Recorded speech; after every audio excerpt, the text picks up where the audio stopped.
प्रिय विद्यार्थियों, प्रथम वर्ष राजनीति विज्ञान कला की कक्षा में पिछले कालांश में हमने प्रत्यक्ष प्रजातंत्र लिया। जैसा कि मैं आपको बता रहा था कि प्रजातंत्र आधुनिक समय की सर्वाधिक लोकप्रिय शासन प्रणाली है और इसके दो रूप होते हैं, प्रत्यक्ष प्रजातंत्र और अप्रत्यक्ष प्रजातंत्र। अप्रत्यक्ष प्रजातंत्र को प्रतिनिधि प्रजातंत्र भी कहते हैं। यद्यपि प्रजातंत्र का वास्तविक रूप प्रत्यक्ष प्रजातंत्र है, लेकिन वर्तमान समय में विशाल जनसंख्या और विशाल क्षेत्रफल के कारण प्रतिनिधि प्रजातंत्र ही अधिकांश देशों में पाया जाता है और विशाल जनसंख्या, विशाल क्षेत्रफल के कारण प्रतिनिधि प्रजातंत्र संचालित करना संभव नहीं है। तो इस क्रम में हम प्रतिनिधि प्रजातंत्र को लेंगे। इसमें जनता एक निश्चित समय के लिए अपने शासक, अपने प्रतिनिधि चुनती है और चुने हुए प्रतिनिधि शासन संचालित करते हैं। जन भावनाओं के अनुसार शासन संचालित करते हैं। इसमें हमारे भारत में भी प्रतिनिधि प्रजातंत्र अपनाया गया है। भारत में 5 साल का समय रखा गया है और संयुक्त राज्य अमेरिका में राष्ट्रपति के लिए 5 साल का समय है तथा फ्रांस में, अमेरिका में 4 साल का समय है और फ्रांस में 7 वर्ष का समय रखा गया है। तो ये विभिन्न देशों में एक निश्चित समय के अंतराल पर चुनाव होते हैं। भारत में और अधिकांश देशों में 5 वर्ष का समय है। तो ये चुने हुए प्रतिनिधि जन भावनाओं के अनुसार संचालित करें, ये प्रतिनिधि प्रजातंत्र है। राजनीति विज्ञान के जनक अरस्तु ने भी लोकतंत्र के संबंध में कुछ बातें कही है। अरस्तु का एक प्रसिद्ध कथन है कि सिरों को काटने की बजाय सिरों की गिनती की जानी चाहिए, अर्थात विरोधी विचार की समाप्ति या हत्या के स्थान पर विचारों का आदर, उनके मन मस्तिष्क में विद्यमान भावनाओं का आदर और उनके बहुमत के आधार पर शासन, ये प्रत्यक्ष प्रजातंत्र है। ये प्रतिनिधि प्रजातंत्र है।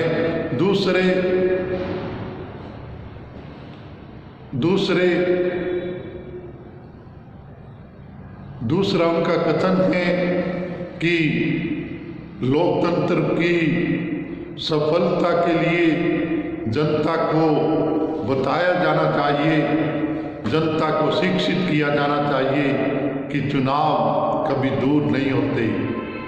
अगर आज जनता संतुष्ट है तो कोई बात नहीं, वे इंतजार करें। जब चुनाव आए तो अपने भावनाओं के अनुसार वोट दें। ऐसा न हो कि आज जिसे वे गलत मानते हैं वे वोट के समय उस बात को भूल जाएं। निर्णय मतदान के समय करें और वोट के समय किया गया निर्णय ही महत्वपूर्ण होता है।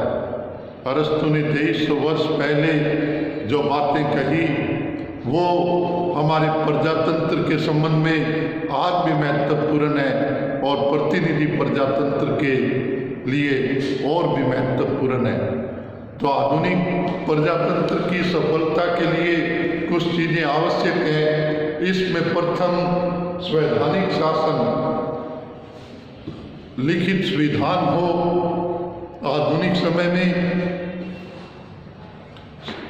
लिखित संविधान, संवैधानिक शासन और संविधानवाद तीन चीजें मानी जाती हैं। संविधान देश का आधारभूत कानून होता है जो सरकार की रचना, सरकार के अंगों की रचना और उसकी कार्य प्रणाली तथा सरकार और जनता के संबंधों को अथवा राज्य और जनता के संबंधों को स्पष्ट करता है।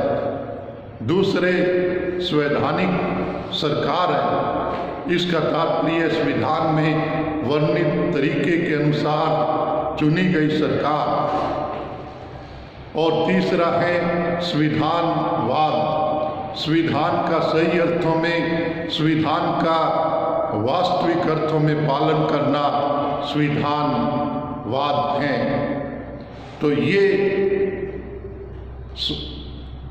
प्रजातंत्र की सफलता के लिए एक बहुत ही महत्वपूर्ण आवश्यकता है। दूसरे मौलिक अधिकार है।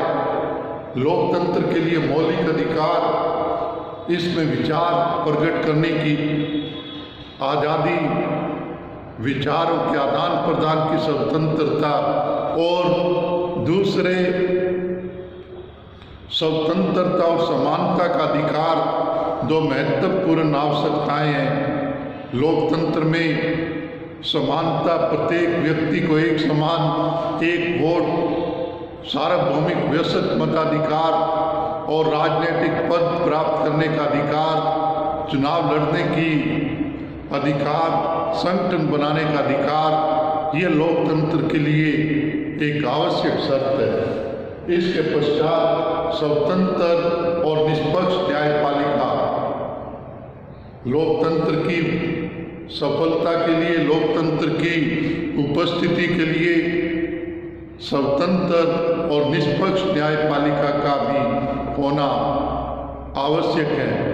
जब सरकार संविधान की सीमाओं से बाहर जाकर कार्य करे तो उसे रोके तथा महत्वपूर्ण संस्थाओं के बीच विवादों का शांतिपूर्ण समाधान करे, ये एक महत्वपूर्ण आवश्यकता है। भारत, अमेरिका जैसे देशों में न्यायिक पुनरावलोकन के माध्यम से न्यायपालिका ऐसी भूमिका निभाती है। इसके पश्चात स्वतंत्र प्रेस का, आधुनिक समय में समाचार पत्र और इलेक्ट्रॉनिक माध्यम प्रेस के रूप में भूमिका निभाते हैं। तो सजग प्रेस एक महत्वपूर्ण आवश्यकता है। और निश्चित समय पर चुनावों में देरी नहीं होनी चाहिए। जो समय निश्चित है उस पर चुनाव होने चाहिए।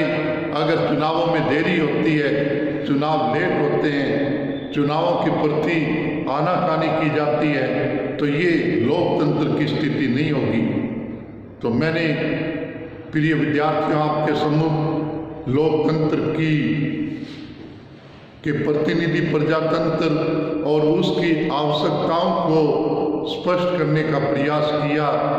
मैं समझता हूँ कि आप उनको समझेंगे और प्रचारित भी करेंगे, अपने जीवन में अपनाएंगे और आधुनिक जो सभ्य समाज है, आधुनिक समय लोकतंत्र समाजवाद का युग है, इसमें हम आधुनिक पक्षों को समझें। इसी के साथ हम सभ्य जीवन शैली को अपना सकते हैं।